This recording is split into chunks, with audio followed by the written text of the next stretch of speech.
नमस्कार साथियों, मेरे सभी नेक्सा पीड़ित भाइयों और बहनों को मेरी तरफ से राम राम। आप सभी को पता है कि हम सब की सोच, हम सब का विचार एक जैसा नहीं हो सकता। कोई भी कुछ भी बोले, हमें ये ध्यान रखना है। मेरे किसी भाई ने मेरे को मैसेज दिया कि हम लोग जैसे कि गुरु द्रोणाचार्य ने परीक्षा ली थी कौरवों की पांडवों की, तो सभी से पूछा था कि आपको क्या दिखाई दे रहा है। उस परीक्षा में सभी ने आसमान, पेड़, हवा, पानी, पहाड़ सब कुछ बताया था, लेकिन अर्जुन को सिर्फ और सिर्फ चिड़िया की आंख दिखाई दे रही थी। तो उस तरह से हमें ये जो चारों तरफ से जो बवंडर उठ रहे हैं उसका कोई लेना देना नहीं है। हमें कोई ये बोल रहा है कि इनकी इतनी एफआईआर उठेगी, इतने एफिडेविट उठ के ये हो गए वो हो गए। हमारे पास इतने लोग पड़े हुए हैं, वो एफआईआर करने में सक्षम है। अभी तक जिन्होंने एफआईआर नहीं की वो भी तो कर सकते हैं, और जिनके परिवार में वो भी पड़े हैं, कौन से वो उठ गई है। उनकी सिर्फ और सिर्फ जमानत हो रही है, और जमानत भी उन्हीं 3 एफआईआर पे हो रही है। बाकी सबके शपथ पत्र ले रहे हैं। शपथ पत्र क्यों ले रहे हैं मैं बताता हूँ आपको। शपथ पत्र क्यों ले रहे हैं? आपने मेरे से पैसे ले लिए, आपने नहीं दिए, मैंने आपके ऊपर एफआईआर कर दी। अब आप बोल रहे हो ठीक है मैं आपके पैसे दे रहा हूँ। अगर आपने पैसे नहीं दिए, आपने पैसे दे दिए और मैंने नहीं उठाई एफआईआर, पैसे देने के बाद भी मैंने एफआईआर नहीं उठाई, मैं आपके पीछे पीछे घूमता ही रहूँगा। शपथ पत्र लेने से ये है कि शपथ पत्र से एफआईआर क्रैश नहीं होती है। आपका पैसा नहीं रिटर्न होगा तो आपका कोर्ट में बयान होगा, और उस बयान में मजिस्ट्रेट आपसे पर्सनली पूछेगा, पैसे का मैटर है। बिना पूछे मजिस्ट्रेट कभी भी एफआईआर क्रैश नहीं करता है। जिन लोगों का बयान हुआ है, जैसे रणजीत सिंह जी ने कल कहा था कि मेरे से मजिस्ट्रेट ने पूछा है, क्योंकि जो हम शपथ पत्र दे रहे हैं वो किसके सामने लिखा जाता है, वो आपने लिखा है, किसी ने देखा है नहीं देखा है।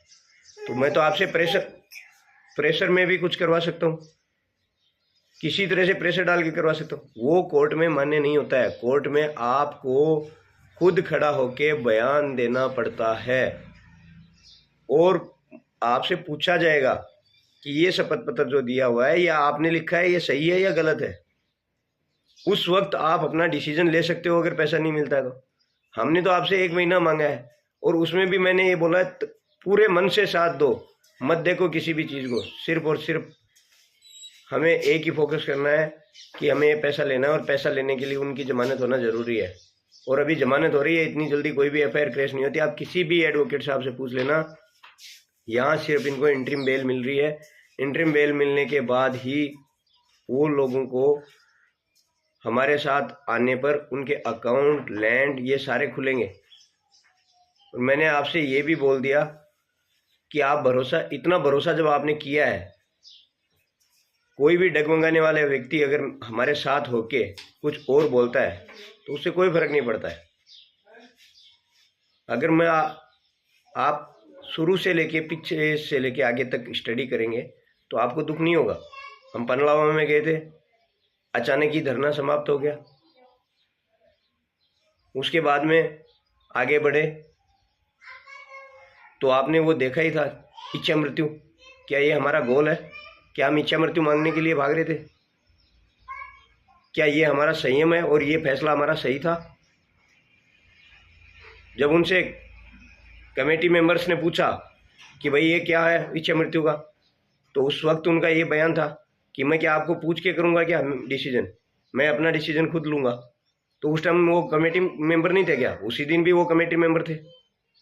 तो ये सारी चीज़ें कहीं ना कहीं अपने आप को कटघरे में खड़ा करती हैं। तो मैं आप लोगों से यही निवेदन करूँगा, ये सारी चीज़ों को भूल जाइए। कौन क्या कर रहा है, हमें क्या करना है।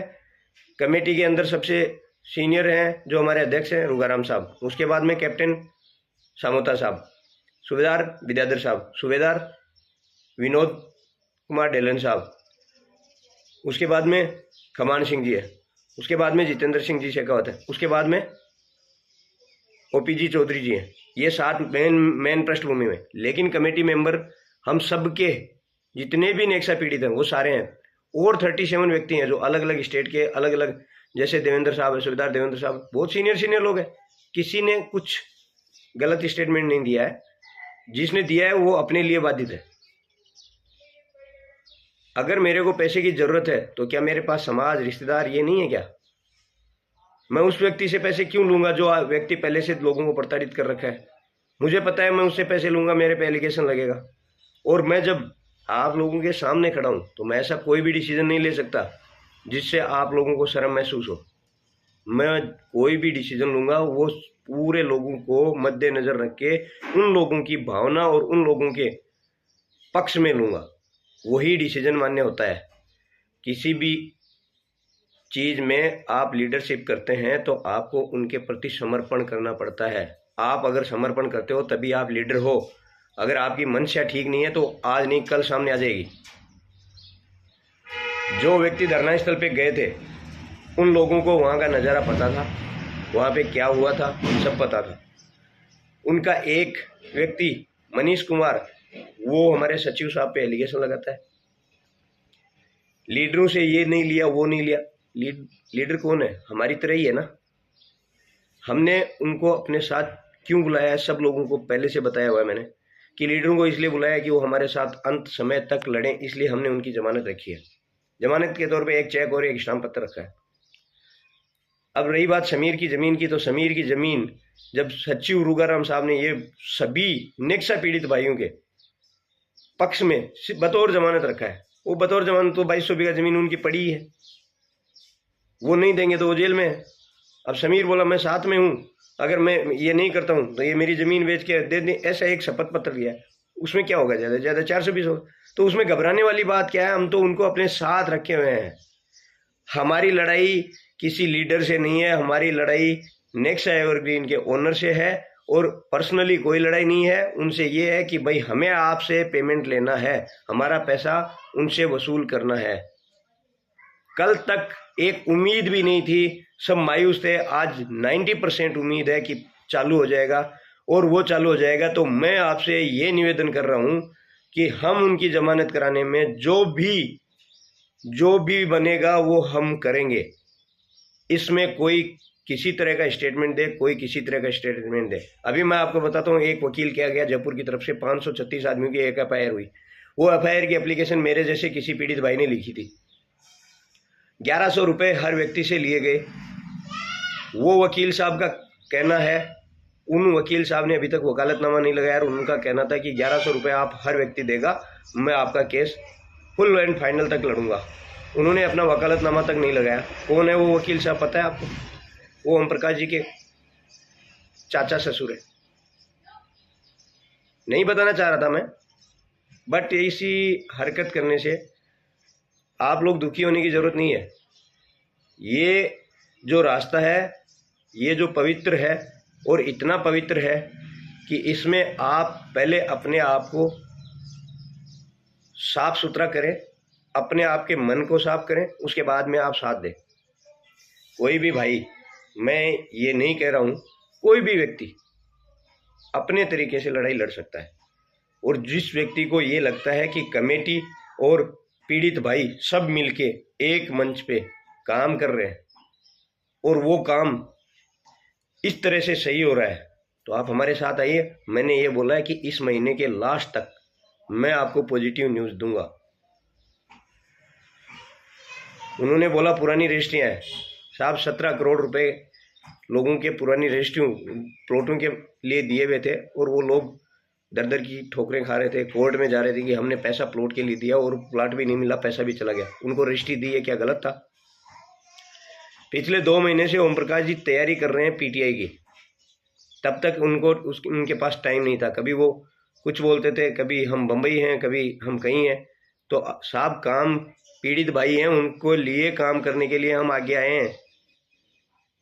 सब कुछ छोड़ना पड़ता है। अगर आप समर्पित नहीं होगे तो आपको आगे खड़ा होने का राइट ही नहीं था। मेरा ये बोलना सही नहीं है, लेकिन मुझे दुख हो रहा है क्योंकि मेरे बहुत सारे भाई लोग मेरे से जवाब मांग रहे हैं। मैं फ़ोन पिकअप नहीं कर पा रहा हूँ। कल से इतने ज़्यादा फ़ोन आ रहे हैं, हर आदमी को फ़ोन अटेंड नहीं कर पा रहा हूँ। तो मैं आप लोगों से निवेदन कर रहा हूँ कि आप घबराएं ना। हम सारे के सारे लोग, सभी लोग एक साथ हैं। और ऐसे एक आधे भाई को अगर अलग होना है, कोई बात नहीं है, उनको होने दीजिए।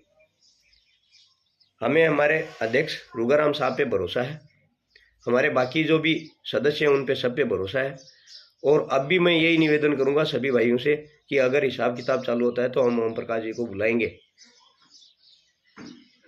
और उनसे निवेदन भी करेंगे।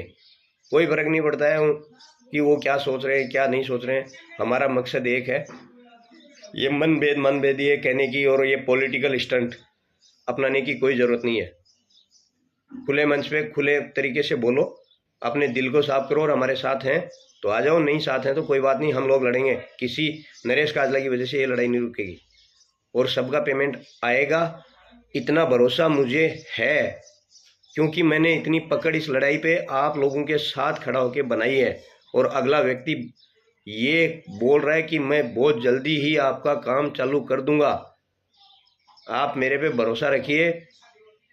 जो कोई भी कंपनी होती है वो कंपनी किसी एक व्यक्ति की वजह से नहीं खड़ी होती है, उसमें बहुत सारे कार्यकर्ता होते हैं और वो कार्यकर्ता आज सारे हमारे साथ हैं और हर व्यक्ति हिसाब करने के लिए तैयार है। आप लोग मत घबराओ।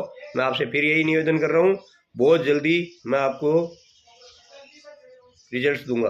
किसी के फ़ोन, किसी के कुछ करने सुनने की ज़रूरत नहीं है। हमारा गोल, हमारा पैसा लेना है। उसके बीच में अगर नरेश काजला भी आता है तो आप उसको इग्नोर कर दीजिए, एक साथ हो जाइए। अब इस स्टेज पे हम पहुंच चुके हैं कि बहुत जल्दी हमें रिजल्ट्स मिलने वाला है।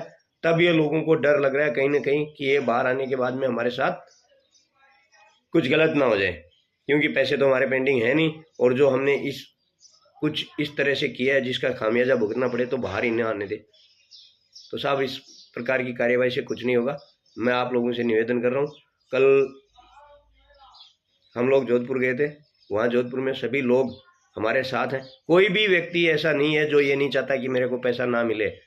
और हमें पता है कोर्ट के माध्यम से क्या होना है। एफिडेविट ये वो ये छोटी मोटी चीज़ों पे मत जाइए।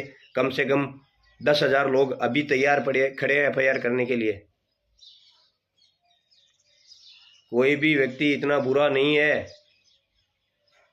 एक आधा व्यक्ति अगर स्टेटमेंट देता है तो उसको आप इग्नोर कर दीजिए। क्या हूँ मैं, आप लोगों की वजह से आगे हूँ। अगर मैं गलत करूँगा तो मेरा परिवार भी उसका भुगतान करेगा, भगवान देखता है। इसलिए आप लोग घबराए नहीं और एक मंच पे एक साथ बने रहें। किसी की सुनने की ज़रूरत नहीं है। हम खुद सोच सकते हैं, समझ सकते हैं। बहुत जल्दी हम लोगों को रिजल्ट मिलने वाला है। इसी के लिए मैं आप लोगों को सभी को मेरा साथ देने के लिए धन्यवाद दे रहा हूँ। आगे भी हम एक साथ खड़े रहेंगे। लड़ाई लड़नी होगी तब भी और पैसा लेना होगा तब भी। इतना कमज़ोर मैं नहीं हूँ और नहीं होऊंगा किसी के भी कहने से। धन्यवाद।